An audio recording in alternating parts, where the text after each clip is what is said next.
గత 4 రోజుల క్రితం హైదరాబాద్లో జరిగినటువంటి 2 వేర్వేరు హాస్పిటల్లో, ముఖ్యంగా చిన్నపిల్లల హాస్పిటల్స్లో డ్యూటీ చేస్తున్న తరుణంలో పేషెంట్స్కు ఇబ్బంది కలిగినప్పుడు ఇద్దరు డాక్టర్లు, డాక్టర్ అర్జున్, డాక్టర్ అభిషేక్, క్రానే హాస్పిటల్ మరియు బటర్ఫ్లై హాస్పిటల్ మరొక సీనియర్ పిల్లల వైద్యుడు ఇద్దరిని పేషెంట్స్ తరపున మనుషులు విధ్వంసం చేయడం బాధాకరం. గత 4 రోజుల క్రితం హైదరాబాద్లో జరిగినటువంటి 2 వేర్వేరు హాస్పిటల్స్లో, ముఖ్యంగా చిన్నపిల్లల హాస్పిటల్స్లో డ్యూటీ చేస్తున్న తరుణంలో పేషెంట్స్కు ఇబ్బంది కలిగినప్పుడు ఇద్దరు డాక్టర్లు, డాక్టర్ అర్జున్, డాక్టర్ అభిషేక్, కాండ్రా హాస్పిటల్ మరియు బటర్ఫ్లై హాస్పిటల్ మరొక సీనియర్ పిల్లల వైద్యులు ఇద్దరిని పేషెంట్స్ తరఫున మనుషులు విధ్వంసం చేయడం బాధాకరం. పేషెంట్ తరఫు బంధువులు డాక్టర్లను బూతులు తిట్టడం, కొట్టడం జరిగిన ఘటన ఒక మానవత్వానికి మచ్చ తెచ్చే సంఘటన. ప్రతి డాక్టర్ కూడా ఒక మానవుడే, తమ తోటి మనిషి అని అర్థానికి విభిన్నంగా సమాజం మారిపోతున్న ఈ తరుణంలో చక్కగా చదివి తమకు తెలిసిన జ్ఞానంతో పిల్లలను ట్రీట్మెంట్తో తీర్చిదిద్దడం, ప్రాణాపాయ స్థితిలో ఉన్న పసికూనలను ప్రమాదం బారిన పడకుండా ప్రాణాలు కాపాడడం వంటి అంశాల్లో నిష్ణాతులైన డాక్టర్లను కొట్టి విధ్వంసం చేసి తిట్టినప్పుడు వారిలో ఒక తెలియని అధైర్య భయం కలుగుతుందని అన్నారు.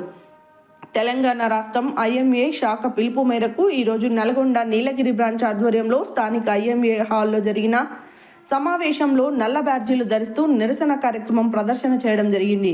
ఈ సందర్భంగా నీలగిరి ప్రెసిడెంట్ డాక్టర్ రమేష్ మరియు తెలంగాణ రాష్ట్ర మాజీ ఉపాధ్యక్షులు డాక్టర్ పుల్లారావు మాట్లాడుతూ ఈ ఘటనను తీవ్రంగా ఖండిస్తున్నామని వారు తెలుపుతూ, డాక్టర్లు పనిచేసే ప్రదేశము లేదా హాస్పిటల్స్ను శాంతియుత ప్రదేశంగా పరిగణిస్తూ అటు ప్రభుత్వాలు, ఇటు అధికారుల యొక్క బాధ్యత అని అన్నారు. ఎవరైతే విధ్వంసానికి గురయ్యారు, కారకులయ్యారు, డాక్టర్లను అనవసరంగా కొట్టి దుర్భాషలాడారో వారిని త్వరితగతిన అరెస్టు చేసి వాళ్లకు తగిన శిక్ష పడేలా చూడాలని, అలాగే విధ్వంసమైన నష్టాన్ని ఆ హాస్పిటల్ యొక్క మరమ్మతులకు దాడి చేసిన వారి నుండే తక్షణమే నష్టపరిహారం లాగా చెల్లించాలని కోరారు. ఈ సమావేశంలో doctor Pullarao, doctor Ramesh, doctor Praveen, doctor Vijay, doctor George Praveen, doctor Vasantha Kumari, doctor Rajeshwari, doctor Praful, mister Sandeep పాల్గొన్నారు.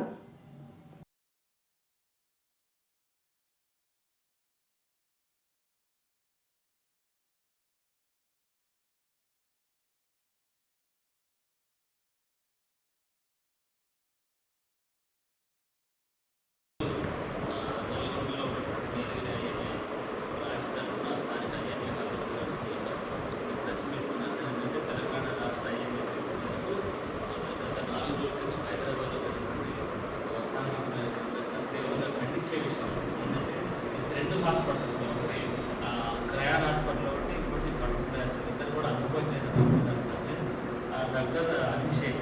ఏంటంటే ఆ కేసులో ఎవరైతే చిన్నపిల్లలు వచ్చిన వాళ్ళకి అంటే తీవ్రమైన లాస్ట్ స్టేజ్లో వచ్చారో అన్ని ఎక్స్ప్లెయిన్ చేసినా కూడా మరి ట్రీట్మెంట్ ఇచ్చినా కూడా మరి ఒక అంటే సీరియస్ పరిణామం సంభవించినప్పుడు అది డాక్టరే కారణమని మరి ఒక డాక్టర్నే తీవ్రంగా కొట్టారు, ఇంకో డాక్టర్ దగ్గర హాస్పిటల్ అంతా కౌన్సిల్ చేశారు. కాబట్టి ఇలాంటి సంఘటనలు ఎన్నిసార్లు మనం స్ట్రైక్ చేసినా, ధర్నాలు చేసినా, మరి పై అధికారులకు విన్నవించుకున్న, ప్రభుత్వాలతో మాట్లాడినా కూడా ఇది పునరావృతం. సమాజంలో మార్పు వచ్చేంతవరకు కూడా మరి ఇలాంటివి జరుగుతూనే ఉంటాయి. మరి జరగకుండా ఉంటే ప్రజలలో, సమాజంలో మార్పు రావాలి. కాబట్టి ఈ 2 సంఘటనలు కూడా ఐఎంఏ శాఖ తీవ్రంగా ఖండిస్తూ ఇలాంటి పునరావృతం కాకుండా మరి ఇటు అంటే అధికారులు అనుకోండి, లేకపోతే ప్రజాప్రతినిధులు మరి చర్చించి డాక్టర్లు అనేవాళ్ళు డాక్టర్లు పనిచేసే దగ్గర అది ఆందోళనకు దూరంగా ఉండాలి, అది సేఫ్ జోన్లుగా పరిగణించాలని చెప్పేసి మరి మేము ఈరోజు నల్గొండ తరఫున ఏదైతే విధ్వంసం జరిగిందో ఆ యొక్క కండిషన్ మేము తీవ్రంగా ఖండిస్తున్నామని చెప్పేసి ఇక్కడికి వచ్చిన ఐఎంఏ డాక్టర్లందరూ కూడా కృతజ్ఞత తెలియజేస్తాం. Thank you so much.